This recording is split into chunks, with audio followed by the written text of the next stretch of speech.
इंद्रायणीचं पसायदान 10 February. Kurundkar शैक्षणिक संशोधनाचा विषय. लेखक डॉक्टर संतोष मोतीराम मुळावकर.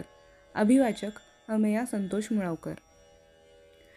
डिसेंबर 1985 मी अंबाजोगाईच्या शासकीय अध्यापक महाविद्यालयात अधिव्याख्याता म्हणून रुजू झालो. माझी गाठ प्राध्यापक सदाशिव महाराज कहाळेकर यांच्याशी पडली. थोड्याच कालावधीत माझे आणि त्यांचे सूर चांगले जुळू लागले. हे सूर जुळण्याचं कारण मात्र वेगळं होतं. ते म्हणजे कहाळेकर सर हे नरहर कुरुंदकरांचे जिवलग मित्र होते. नरहर कुरुंदकरांचं केवळ एक भाषण मी अकोल्याच्या साहित्य संमेलनात परिसंवादात ऐकलं होतं.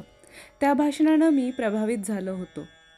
त्यांच्या भाषणातला शब्द न शब्द मनात एवढा रुंजी घालत राहिला की कुरुंदकर गेले त्या दिवशी 10 फेब्रुवारी 1982 मी जेवू शकलो नव्हतो. प्राध्यापक सुरेश द्वादशीवार यांनी लिहिलेल्या कुरुंदकरांवरच्या कवितेनं हा प्रभाव अधिक दाट केला होता.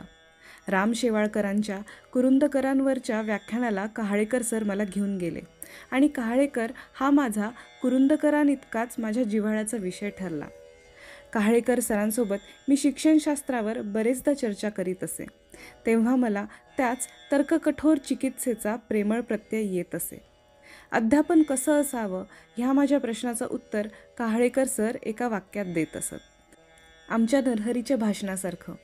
त्यांचं हे उत्तर ऐकलं की मला वाटत असे, एक शिक्षक म्हणूनही नरहर कुरुंदकर हा आपला अभ्यास विषय ठरू शकतो. खरा शिक्षक हा शैक्षणिक संशोधनाचा विषय ठरावा, त्यातून आपल्याला अध्यापनाचे नवे सिद्धांत सापडू शकतात. हा विचार मी अनेकदा अनेक व्याख्यानातून मांडला. पण मी बोलण्यापलीकडे आणि श्रोत्यांनी ऐकल्यापलीकडे ह्या बाबतीत काहीही होऊ शकलं नाही. इसवी सन 2006 बीडला मुलाखतींच्या निमित्तानं डॉक्टर प्रल्हाद लुलेकरांची भेट झाली. मुलाखती अधिव्याख्याता ह्या पदासाठी होत्या. लुलेकरांच्या प्रश्नांना बरोबर काय चुकीचीही उत्तरं मिळाली नव्हती. मुलाखतीनंतर डॉक्टर लुलेकर माझ्याशी बोलू लागले. आजकाल वाचनच शिल्लक राहिलं नाही. वाचन संपलंच आता. आणि ज्यांच्या धाकामुळं वाचत राहावं अशी व्यक्तिमत्वही आता नाही. आम्ही कुरुंदकर गुरुजींच्या धाकामुळं वाचत असू. आमचं वाचन ढेपाळलं की ते आमची अक्कल काढीत. मी कुरुंदकरांचा शिष्य. गुरुजींचा शिष्य होणं ही भाग्याची गोष्ट म्हटली पाहिजे. गाढा अभ्यास, त्याला सखोल चिंतनाची जोड, तर्ककठोर मांडणी, त्यातून जाणवणारी त्यांची बौद्धिक उंची. गुरुजी विद्यार्थ्यालाही त्याच उंचीवर घेऊन जात. अगदी रस्त्यानं चालतानाही केलेल्या गप्पाही त्याच उंचीच्या असत. विशेष म्हणजे हा बौद्धिक आनंद तृप्त करायचा आणि त्याचवेळी अतृप्तही ठेवायचा. हे सगळं आपल्या दत्ता भगत सरांनी आत्मसात केलं. डॉक्टर लुलेकरांची ही मांडणीही मला तशीच वाटत होती. ह्यातला भाग्य हा शब्द केवळ अतीव श्रद्धेमुळे आला हे मी लक्षात घेतलं होतं. माझ्या लक्षात आलं होतं, नरहर कुरुंदकर हा लोकांच्या मनामनातला कधीही न संपणारा विषय आहे.